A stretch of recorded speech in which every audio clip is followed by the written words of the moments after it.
EVM का एक ऐसा मुद्दा है जिसे सभी लोगों को, जो पूरे देश में आंदोलन कर रहे हैं, सबसे पहले ईवीएम हटाना चाहिए। जब ही आपके वोट की ताकत आएगी और आपको जो संविधान ने बाबा साहब डॉक्टर भीमराव अंबेडकर ने देश का मालिक बनाया, आप दोबारा मालिक बनोगे। ये गायब कहाँ हो रहा है? जो नई स्कीम की आप लोगों को धोखाधड़ी करके नई स्कीम की जरूरत पड़ रही है, ये पैसा आपका पैसा चुरा के अडानी अंबानी को प्रधानमंत्री जी और फाइनेंस मिनिस्टर, होम मिनिस्टर, ये सब लोग दे रहे हैं।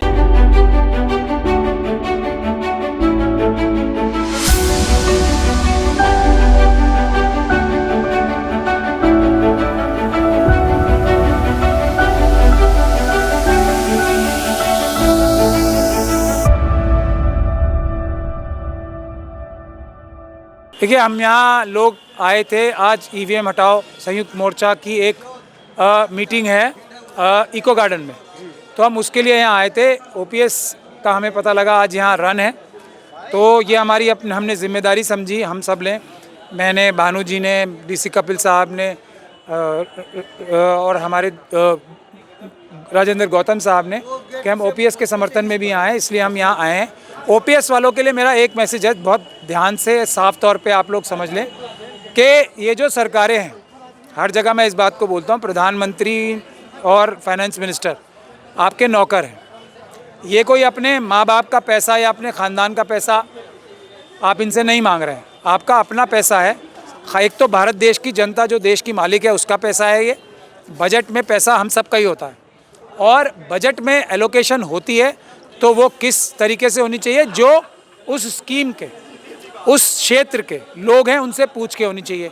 तो ओपीएस का बजट में एलोकेशन होना चाहिए, जो ओल्ड पेंशन स्कीम या पेंशन धारी हैं, पेंशन जिनको मिलनी चाहिए, उनसे पूछ के पेंशन होनी चाहिए।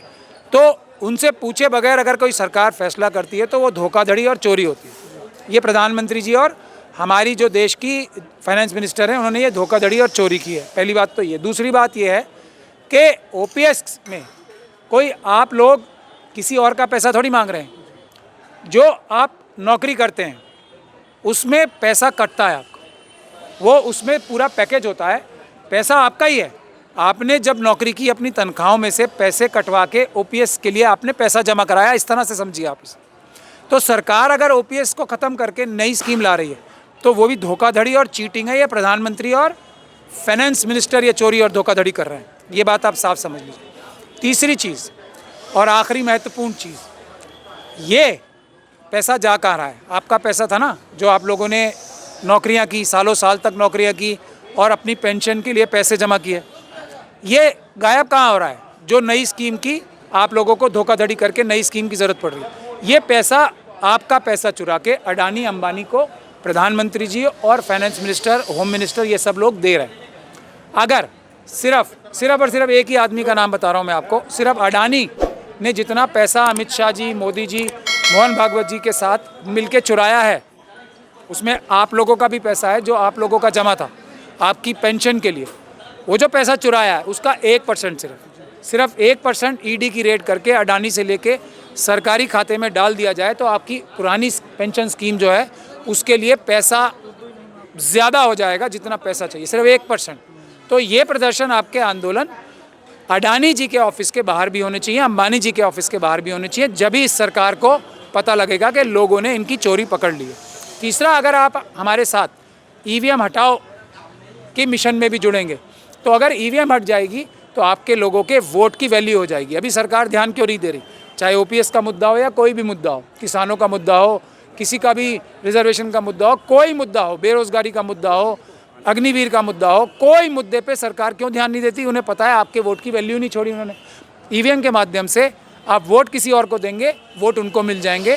तो ईवीएम का एक ऐसा मुद्दा है जिसे सभी लोगों को, जो पूरे देश में आंदोलन कर रहे हैं, सबसे पहले ईवीएम हटाना चाहिए। जब ही आपके वोट की ताकत आएगी और आपको जो संविधान ने बाबा साहब डॉक्टर भीमराव अंबेडकर ने देश का मालिक बनाया, आप दोबारा मालिक बनोगे।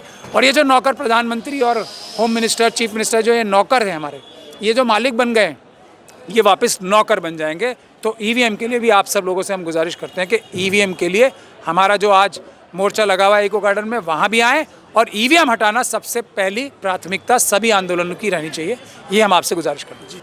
लखनऊ में ओपीएस का मामला था, उनको समर्थन देने के लिए आए हुए थे। और आप देख रहे हैं ब्रजेश कुमार, नीलकमल टीवी और अंबेडकर नामा की पेशकश। धन्यवाद। देखते रहिए नीलकमल टीवी। आपको अगर हमारा वीडियो अच्छा लगता है तो हमारे चैनल को सब्सक्राइब करिए, वीडियो को लाइक करिए, शेयर करिए। धन्यवाद।